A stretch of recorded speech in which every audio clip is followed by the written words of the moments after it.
Okay, ladies and gentlemen, thank you. My name's Andy Hooper, I'm Global eCommerce Experts.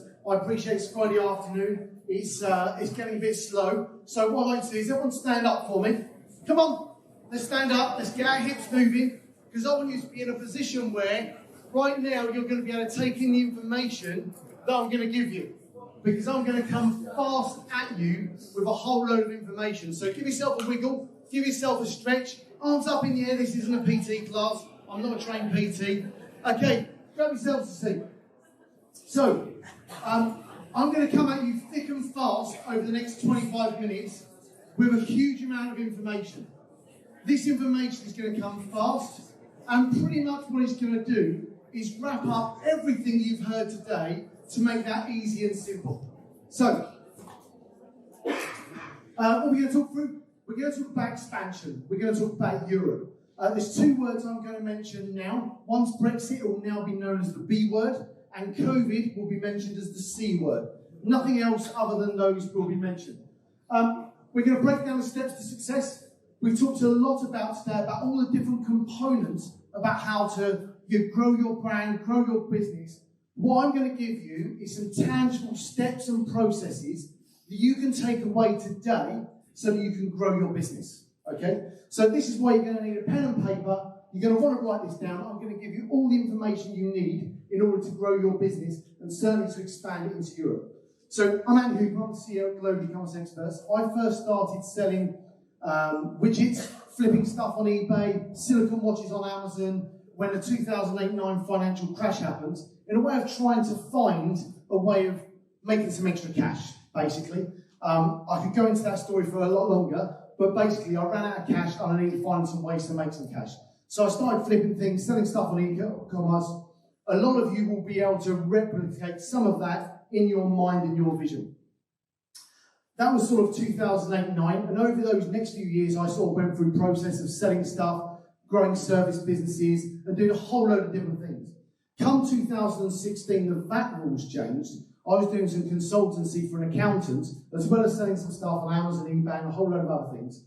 And at that point, we saw a gap in the market and opportunity to work with specifically overseas sellers when the VAT rules changed in December 2016. At that point, we set up Global eCommerce Experts. We started off doing VAT in the UK, that then stretched into Europe, and then we started building out warehouses and everything else out the back of that. So what I am is I'm a problem solver. I like finding solutions for our clients to solve their problems. So when B happened, and we were typically working mainly with US-based sellers, all of our sellers were shipping directly into Europe, or into the UK, or typically into the UK, but they're already registered across Europe. So they just switched and started sending into UK and Europe. 80% less cartons went from the UK to Germany in 2020, after Brexit. Sorry. Okay, so we work very closely with Amazon. We get a lot of this sort of data and information that helps. We work with over 2,000 sellers now across all of our services, and I'm not here to sell you a service, I'm here to help tell you how to expand to Europe. That's it, okay? If you want to talk about how we can help you, we'd love to, but everything I'm going to talk to you about today is in a webinar, a podcast, a YouTube video, an ebook on our website. Everything is there. You can go and take and abuse that information as best you please. It is copyrighted, but you can use it and abuse it. You can take that, look at it, and grow your business today from here with the steps I'm going to give you. Okay? So let's get into the basics. So Europe is a massive market. Some of these figures include the UK. So when we start looking, it's 520 million people, depending on how you carve it up. Okay. And when I talk about Europe, I talk about the UK being part of that. The reason for that is that UK is still part of Europe. We're just not in the Union. Okay? So it's a really big thing where we're talking about Europe. I'm going to be talking about UK and Europe, but really, for today's audience, that's about taking your brand from the UK into the Union. All right? There's a whole load of stats here. I haven't got a huge amount of time, so I'm not going to read through every single one of those. So I want to get onto the steps that are really going to help you to grow your business. Okay, so this is our success pathway. Having worked with over 2,000 sellers, specifically states-based sellers expanding into Europe, what it's given us is insights and data across all of our services to know exactly what someone needs, when they need it, and how to use that skill in order to grow their brand. So these are the basic 7 steps. I'm going to go through them individually, and then if you want to shoot some questions as we go through at the end, then fire away. Probably better if at the end, I think, yes, because we've got time. So let's start with market research. I think that the market research piece is absolutely critical. Depending on what you sell, it's going to depend on whether and how well that's going to sell across Europe. If you are selling certain items, they just don't sell well in certain countries. It's fact. But if we look at Amazon, a lot of Amazon sellers here as a whole, typically what you should see is that we see UK and Germany make up 2/3 of all sales across Europe, and all the other countries make up the other third. So when you start thinking about which product and where you want to sell, you want to start thinking about the countries you want to go to first. And that's then going to depend on a launch strategy, which we'll come to. So the thing is, where will your products sell best? What are the best opportunities for you? Where can you source your products? We'll come on to sourcing in a minute. Where it might be, in Europe, it might be easier. So can you get your products made in Poland, Germany, Italy, wherever that might be, in order to reduce your costs? There was a great talk from sourcing earlier, I think it was Hugh, talked about sourcing. Didn't we talk about sourcing from Europe? There's a massive opportunity for that right now, especially with container costs and shipping costs. So first thing, make sure you get absolutely nailed in your market research. Right, compliance. I've heard the compliance word mentioned quite a few times. And there's several things you need to consider. The first thing you need to consider is your product compliant. Is it compliant with regulations? There's 3 things you need to consider. 1, what is the regulation your product falls under? 2, what is the ingredient or the product? Does that meet the requirements of the regulations? And thirdly, does the label meet those regulations and what it says on the product? Okay? So there are the 3 things you need. The regulations, does it meet the regulations, and is the label compliant? So when you start thinking about the product, you can't just source a product, ship it in, and think, oh, well, I'm in the UK, I'm selling in the UK, it'll all be fine. The reality is it won't. There's too many blockers now. 5 years ago, you would have got away with that. You just won't get away with that now. So thinking about the compliance of your product is absolutely critical at any stage. And that doesn't matter whether you're selling plastic cups or whether you're selling batteries. There's a whole load of different compliance. Every product, almost every product, has a regulation it falls under. And if it doesn't come under any specific one, it comes under general product regulations, just to keep it easy. All right? So the first thing is make sure your product's compliant. You need to make sure it's absolutely dialed in. Next thing, VAT. Rule of thumb, where you're fulfilling from, you need to pay VAT. Simple. There are a few different options with that. I've heard a lot of panning you talked about today, about where you can ship, where you can't ship, where you can fulfill from VAT. What I would say on this is you've got to think about your launch strategy. There's no point registering for VAT in 7 countries across the Pan EU program you never sold in Europe. It just doesn't work. You want to save your cash for your inventory. I'm happy to sell you VAT in all the countries, no problem. But that's not the best strategy for you and your brand growing. The best strategy is taking it step by step. Our typical best strategy is UK, Netherlands and Germany. And we'll come on to that in questions later. But that really is the best starting strategy if you're starting moving out. There's one-stop shop. One-stop shop is a great opportunity if you're selling on your own website. It doesn't work if you're an Amazon seller, because Amazon fulfills it from lots of different countries, and one-stop shop isn't geared up for that. So one-stop shop is an option, but it really only works if you're selling on your own website or platform. Next thing, responsible person. You've probably all heard by now that if you're shipping into Germany, it's an absolute nightmare. Hands up for that. Okay, excellent. So there's a lot of different things that you need. Indirect representation, direct representation, limited fiscal representation, responsible person, authorised representative, food business operator. There's a whole host of these names that you can just get tied up into and the complications of if you're not sure what you're doing. So there are certain things from a customer's point of view, there's certain things from a compliance point of view. So if you're selling a product in Europe, in most cases you will need an address of someone responsible for that product in region. So if you are in the UK, you should have your address or your specific address on. you're responsible for the product in region. If you're selling in Europe, you need someone responsible for that there. So you need to find that and solve that problem. Depending on what you sell, you know, if it's a CE mark product, it's a responsible person. If it's a medical device, it's authorised representative. If it's a food supplement, it's food business operator. There's a whole host of these, and we could probably go on and on and on. But the reality is, most products require a responsible person of some description when you're selling in Europe.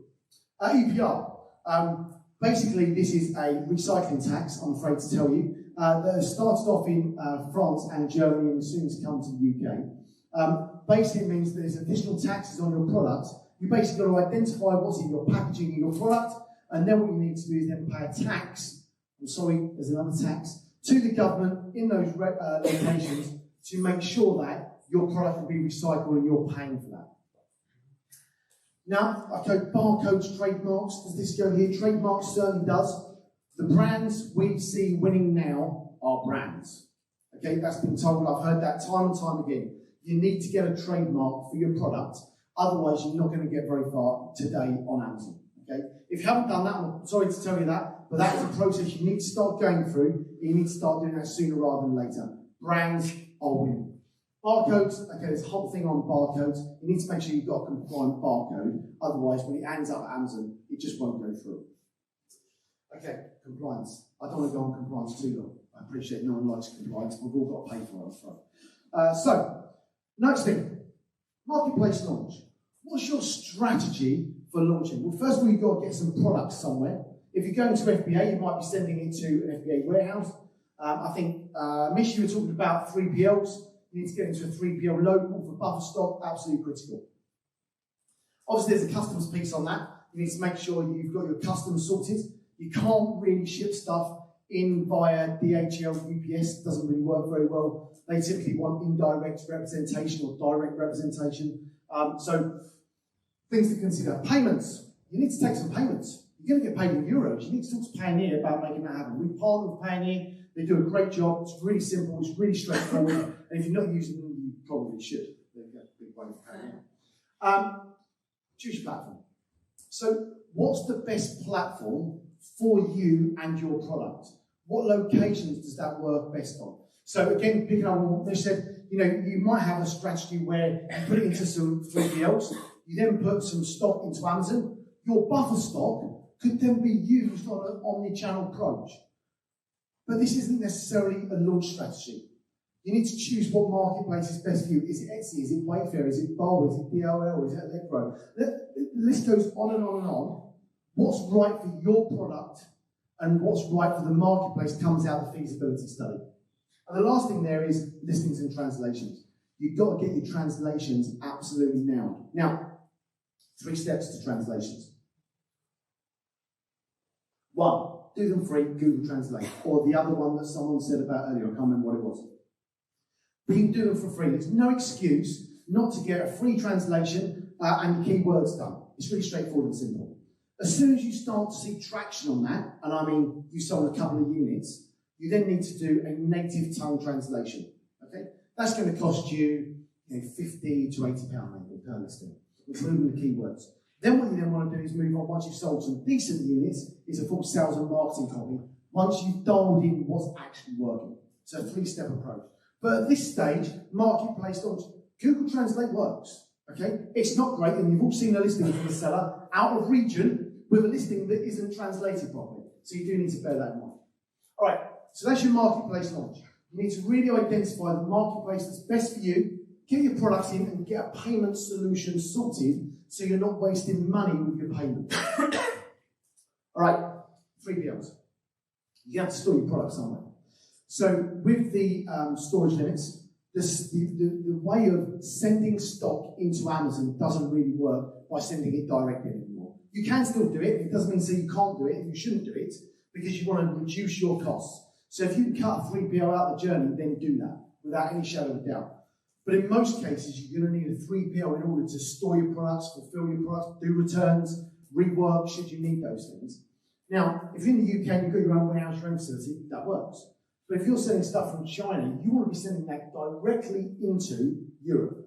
You don't want to be sending that from China into the UK and then into Europe. You're just spending too much money and spending too much time in doing that. So you really need to find somewhere locally that works. Now, there's lots of different options for that. You need to decide where works for you. Typically, most of us 3PLs are now moving to UK and Netherlands. We've had someone there for almost 2 years now. Netherlands is the gateway to Europe. Okay, it just works. The Dutch are very much, come on in guys, have a nice time. Germany's, you ain't coming in unless you've done this, and you just give up because it's too difficult. All right? So it's really key to see what your options are, what works for you, and how you do that. So a 3PL, having something locally is going to be really, really key as you grow out that strategy. And coming back again to, I think, what Mich was saying about 3PLs is, we all saw what happened if you were selling during COVID, that Amazon just shut its doors and you couldn't play. It was as simple as that. So our strategy, when we're talking to our clients and consulting with them, is what we typically say is the best way of doing that is by putting your fast-moving stuff into Amazon, no problem. Put your slower-moving stock into a 3PL and get seller-fulfilled product. Even if it's on your slow-moving product, it doesn't matter.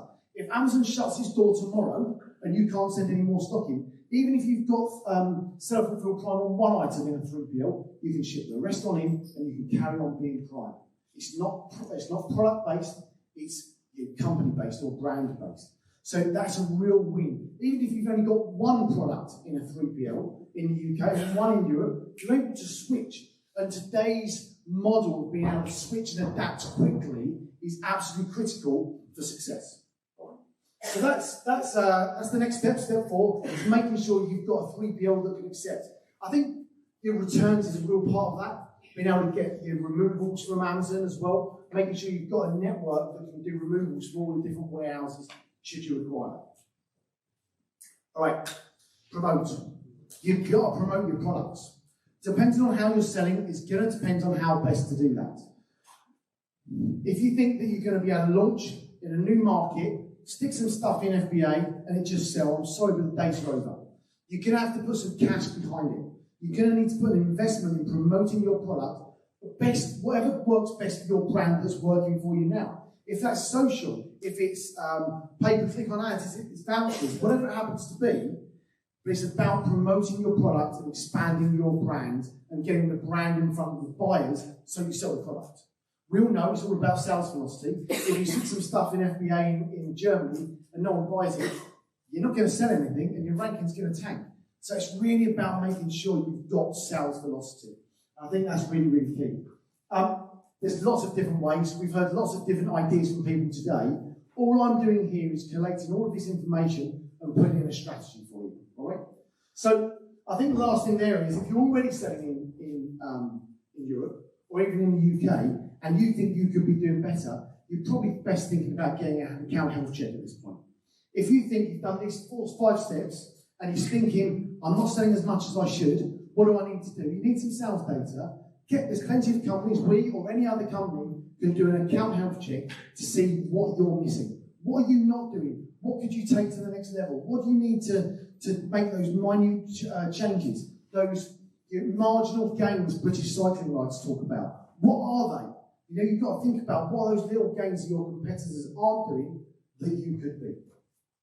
All right, step 6. Website. So again, we've heard today, how do you build your list? How do you build your brand?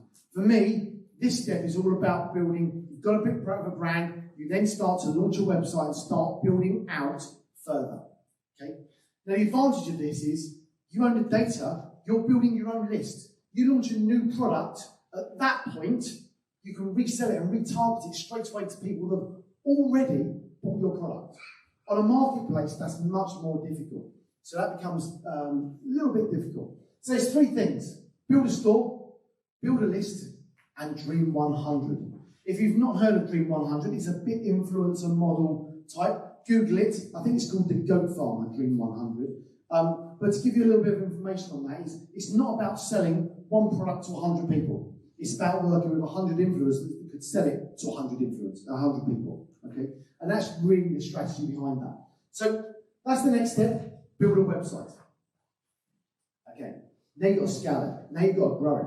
What are you got to do to get to the next level? How are you taking that? So we've talked about marketplaces. What other marketplaces do you need to be on in order to scale that? You know, if you're working with 3PL and stock's already in the warehouse, if they're using some software, Limworks or said other, they can put that on another 20 marketplaces across the UK and Europe. And even if you sell one product a day, that's one product a day across 20 marketplaces. Like, they've got the stock in the warehouse. Why not do it? That omni-channel approach is really, really key to helping you scale and grow that business. Translations. You want to make sure your translations are absolutely dialed in. At this point, you are fulfilling probably from every marketplace. You're probably on a pan-EU program. Retail. How do you get into retail? What distributors do you need to work with in order to get your product into brick and mortar? It's strange, isn't it? Just before C, everyone was sort of using brick and mortar. As soon as we got C, everyone wanted to be in e-commerce. Now we're talking about taking e-commerce into retail. Because actually what we're seeing now is how brands are taking themselves to the next level by getting into those markets. And then the last thing there is exit. We've heard a ton about that today, and I'm not going to go on about that at all. You know, it's a really nice idea, it's great.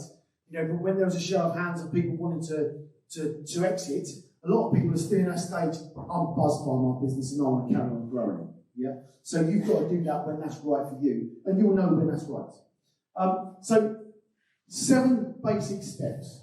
Okay? Now, when you start pulling it all together, it seems pretty damn complicated.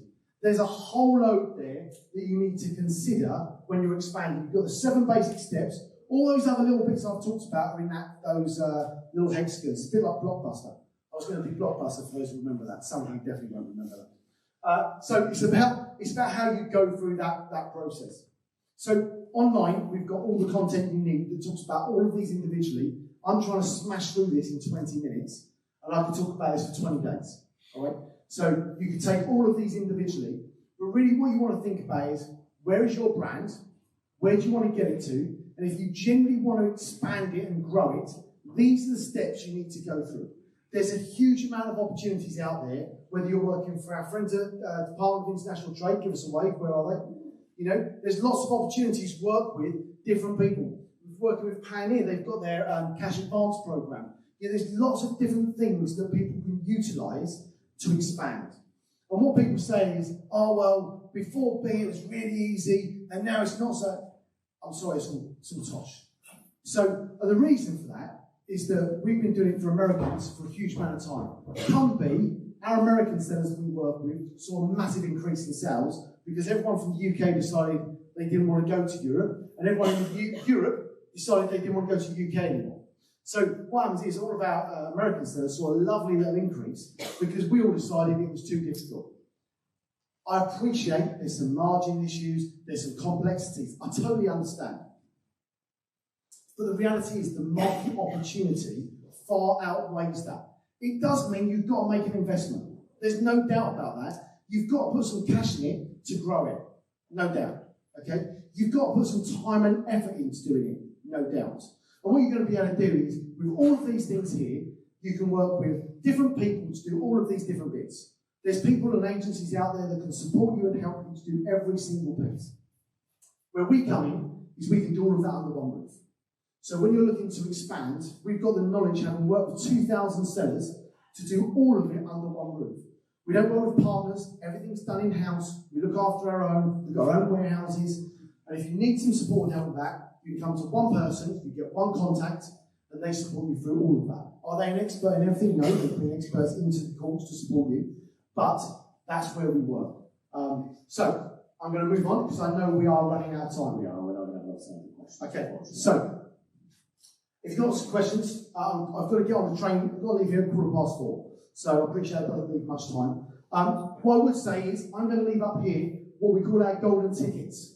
Yes, I'm Willy Wonka. Okay. So over here, these are golden tickets. What we do with our golden tickets is we wrap all of our services into a bundle. Okay, so what it means is you can come to us with a bundle and you get it all under one roof. That's it. But take these steps that I've given you. All of the content is online. We've got hours and hours and hours of footage, YouTube, podcasts, ebooks, whatever works best for you. And I appreciate everyone likes either reading, listening, watching, whatever. It's all there. It's all free. Go take it. Go use it. And if you want to get in contact with us, There's our details. If you want any information, you can contact us on these things. If you'd like a free ebook that gives you all the information on this and all the content, it's on our website. Send us a message and we can send it over to you. Thank you very much for your time. Thank you very much.